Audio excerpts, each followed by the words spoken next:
राक्षस आघात करते चला जाए और कृष्ण अपने दिमाग को शांत रख के उसके आघात से बचते रहे। कभी बीच में मौका मिला तो एक आधा तमाचा मार दिया वगैरह ऐसा करते थे। राक्षस क्रोधित होता था, वैसे वैसे छोटा होता था। ये ऐसी जो समस्याएं, ये ऐसे राक्षस होते हैं ना, ये अपना चिढ़ना, अपना बौखलाहट, इस पर ही पलते हैं। महाभारत के अनेक संस्करण है, अनेक वर्षन्स है। उसमें एक महाभारत में ये कथा है कि महाभारत युद्ध समाप्त होने के बाद नारायणी सेना का सेनापति सात्यकी, अर्जुन, ये बड़े दुखी हो गए। इतना बड़ा संहार, अपने ही लोगों को मारना पड़ा। तो मन को बहलाने के लिए उन्होंने शिकार में जाना तय किया। कृष्ण को कहा साथ में चलिए, तो तीनों गए। शिकार खेलते खेलते सायंकाल होगी, रात्रि आने लगी। तो भाई जंगल में से यात्रा करके वापस जाना, रात को नहीं करना, कैंप करना। इसलिए एक पेड़ के नीचे कुछ भोजन बना के खा लिया और सोने की तैयारी हुई। जंगल है इसलिए पहरा देना है। तो सात्यकी पहले रक्षण करेगा, उसके बाद अर्जुन की बारी, उसके बाद श्री कृष्ण की बारी। 3-3 घंटा करेंगे। तो सात्यकी रक्षण करने लगा। तो इन दोनों जंगल में राक्षस होते थे। तो एक राक्षस आया वहां पे, मायावी था, उसका आकार अंगूठे जितना ही था। अंगूठे जितने राक्षस ने आकर सात्यकी को कहा, बहुत अच्छा हो गया, तुम तीनों एक साथ मिल गए। बहुत दिनों से मनुष्य का मांस खाया नहीं, तुम तीनों को खाके मैं अपना पेट भरूंगा। तो सात्यकी ने देखा कौन बोल रहा है, तो दिखा ही नहीं पहले। बाद में उसको ध्यान में आया कि घास के पत्तों के पीछे एक अंगूठे जितना राक्षस बोल रहा है। तो सात्यकी जोर से हंसा कि वास्तव में तुम्हारा मुंह बहुत छोटा है और तुम बहुत बड़ी बात कर रहे हो। तुम हो कितने, ज्यादा बात मत करो, निकल जाओ यहां से, नहीं तो मार खाओगे। तो राक्षस कहा, तुम मनुष्य हो इसलिए मुजोरी कर रहे हो, अभी तो कुछ हुआ ही नहीं और तुम मुझे धमकी दे रहे हो। कुछ हिम्मत है तो आ जाओ सामने, 2-2 हाथ हो जाए। तो सात्यकी ने उसको एक लात मारी। लात तो लगी, लेकिन राक्षस जोर से हंसा और थोड़ा सा बड़ा हो गया। सात्यकी एकदम बौखला गए कि ये क्या हो रहा है। उसने और मारना शुरू किया, लेकिन राक्षस मार खाए और बड़ा होते जाए। सात्यकी चिढ़ गया, बौखला गया, स्वयं पर ही क्रोध आने लगा, डर भी गया और राक्षस पर प्रहार करने लगा। लेकिन हुआ यही कि 3 घंटा राक्षस को मारते मारते राक्षस सात्यकी जितना बड़ा हो गया। तब सात्यकी को याद आया कि अपनी बारी समाप्त हो गई। तो उसने अर्जुन को जगाया, बताया भैया वहां एक ऐसा राक्षस है, तो जरा संभाल के। अर्जुन ने कहा मेरे पास दिव्यास्त्र है, मैं नहीं डरता राक्षसों से, बहुत राक्षसों को मैंने मारा है। अर्जुन गया, देखा उसने राक्षस खड़ा है। उसने राक्षस को कहा कि भाग जाओ, अपने प्राण बचाने हैं तो, क्योंकि अब तुम्हारा पाला मेरे से है। मैं कौन हूं जानते हो? मैं अर्जुन हूं, कर्ण और भीष्म को परास्त किया, महाभारत युद्ध से बचकर निकला हूं। तो राक्षस ने कहा अच्छा अच्छा, तुम वही अर्जुन हो क्या? हमने तुम्हारी कहानी सुनी है। एक नपुंसक के पीछे खड़े रहकर अपने ही दादाजी के पीठ पर तुमने बाण चलाए और कर्ण रथ का पहिया उखाड़ने में लगा था, तब उसको मारा और अपने आप को दुनिया को सर्वश्रेष्ठ धनुर्धर कहते हो।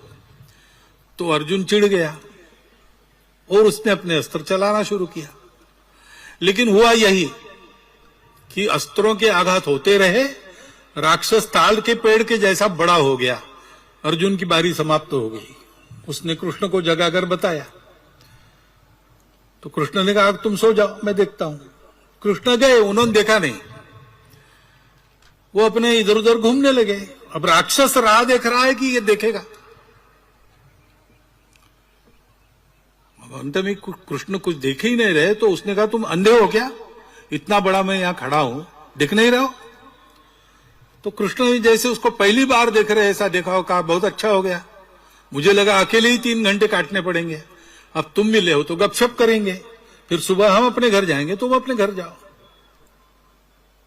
तो राक्षस ने कहा मैं गपशप करने के लिए नहीं आया, तुमको खाने वाला हूं।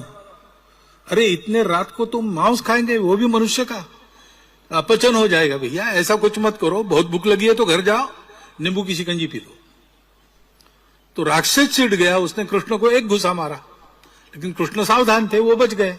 राक्षस थोड़ा सा छोटा हो गया।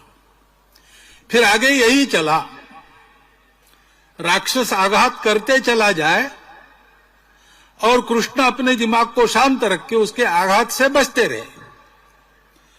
कभी बीच में मौका मिला तो एक आधा तमाचा मार दिया वगैरह, ऐसा करते थे। राक्षस क्रोधित होता था, वैसे वैसे छोटा होता था, और फिर से अंगूठे जितना बन गया, तब कृष्ण ने उसको उठा के अपने पल्लू में बांध लिया। बाद में पूछा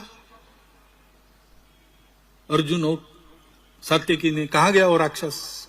उसको बांध के रखा है। अरे ये कैसे हो गया? आपने कौन सा दाव चला, कौन से शस्त्र का उपयोग किया, कौन सा अस्त्र चलाया?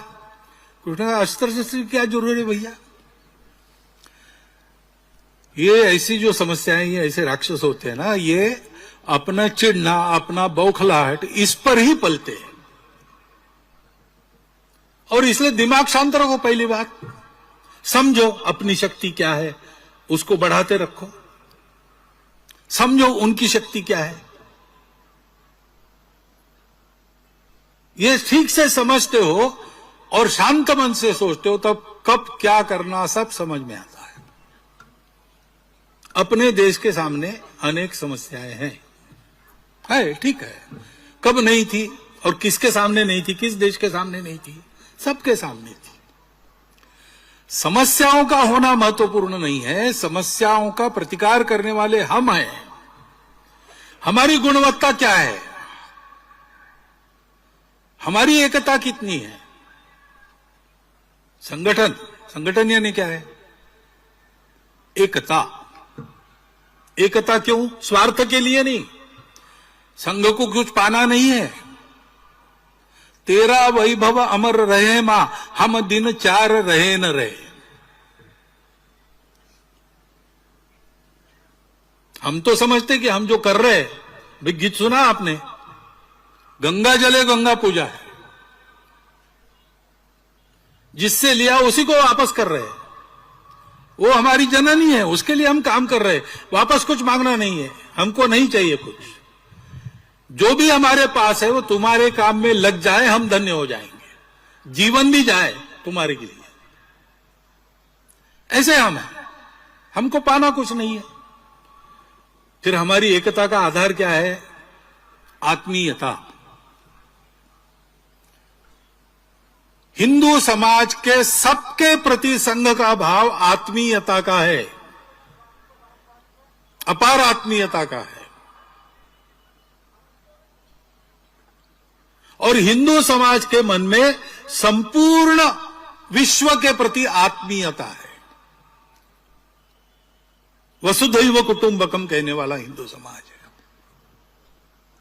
उस हिंदू समाज के घटक के नाते संघ कार्य का आधार भी शुद्ध सात्विक प्रेम है। ये प्रेम स्वार्थ के लिए नहीं है, ये प्रेम ध्येय के लिए है। परम वैभवम ने तुम्हें तत्स्वराष्ट्रम, इसके लिए हम काम कर रहे हैं। और वह परम वैभव देश का जब होगा, तब देश क्या सोचेगा? देश सोचेगा, हिंदू समाज सोचेगा, हिंदू राष्ट्र सोचेगा वसुधैव कुटुंबकम। भारत बड़ा होता है, सारी दुनिया की मित्रता करता है, शत्रुता करने वालों से भी मित्रता करने का प्रयास करता है।